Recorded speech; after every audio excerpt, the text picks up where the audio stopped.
The story of the Whitaker family is not a tale that was told in the bright parlors of towns, nor was it carried in cheerful voices of neighbors over white fences.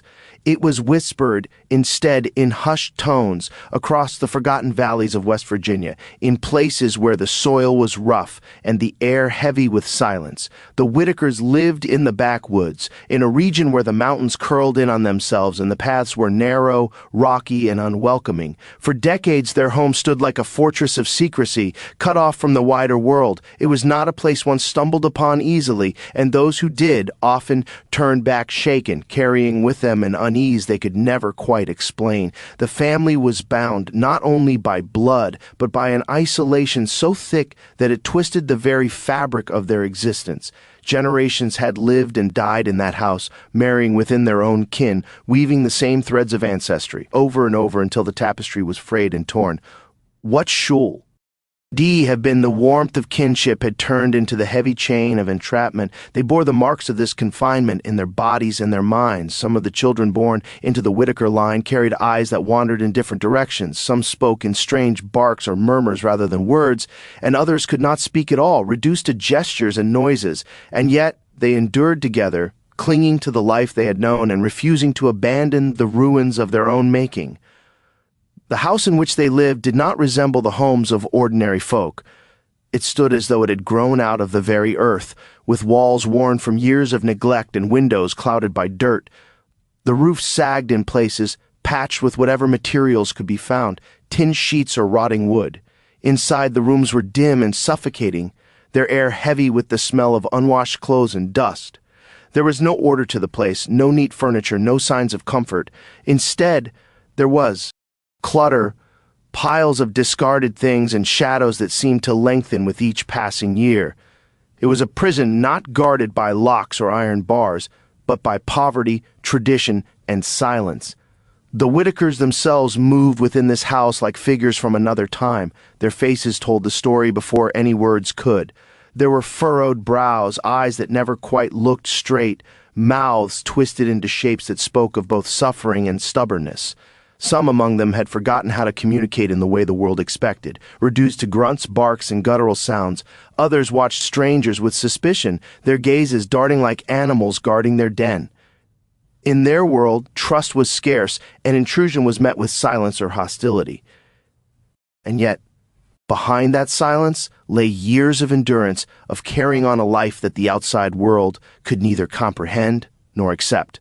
Those who came to witness the Whitakers often left unsettled. The silence of the mountains around Hem seemed to seep into the bones of their visitors, and the strange language of the family only deepened the discomfort. They lived as though untouched by the passage of time, bound by rules that were never spoken but always obeyed. Marriage within the family was not questioned. It was simply how things were done. Children grew up and took partners not from distant towns but from within the walls they had always known.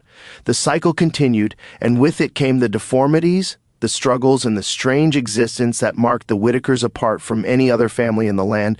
There was a cruelty in their circumstances, but also a kind of resilience. They had little, yet they survived. They had no guidance from the world beyond the mountains, but in those sounds lay their attempts at connection, their way of binding themselves together even when words failed them. The children of the Whitakers knew no different life.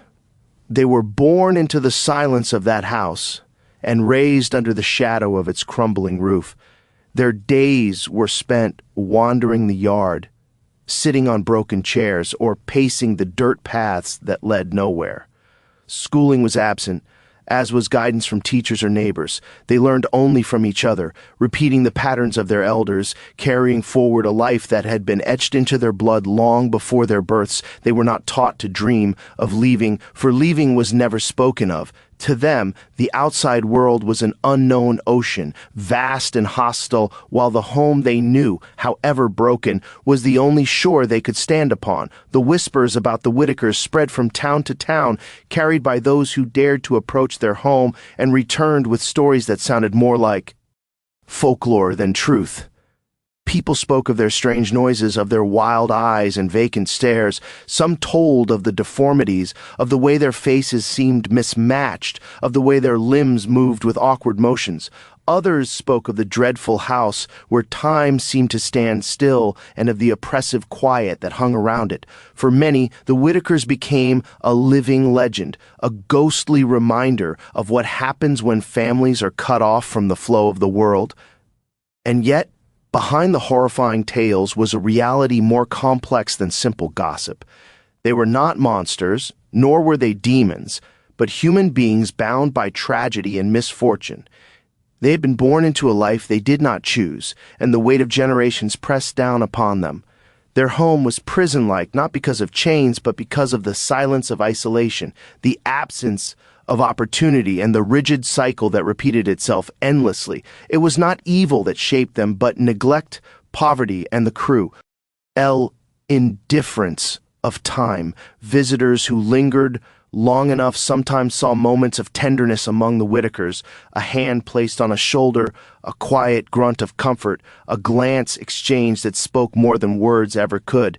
These fragments of humanity revealed that beneath the deformities and strange behaviors was a family bound by love as much as by blood. They cared for one another in their own way, providing food, shelter, and companionship. In their world, survival was the greatest victory and companionship the only solace. The story of the Whitakers is horrifying, not because of monstrous deeds, but because of the stark reflection of what happens when people are left in silence, forgotten by the world.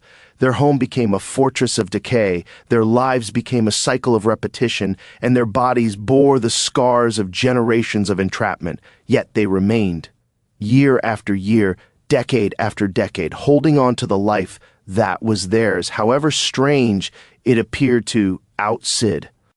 Their tale is one that stretches beyond the crumbling house and the dirt paths.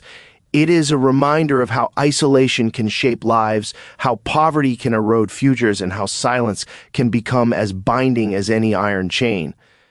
In the valleys of West Virginia, where the mountains guard their secrets and the roads twist away from prying eyes, the Whitakers continue their existence. They remain a family, both ordinary and extraordinary, caught between horror and humanity, a living story of resilience and ruin, carrying forward a name that the world will never forget.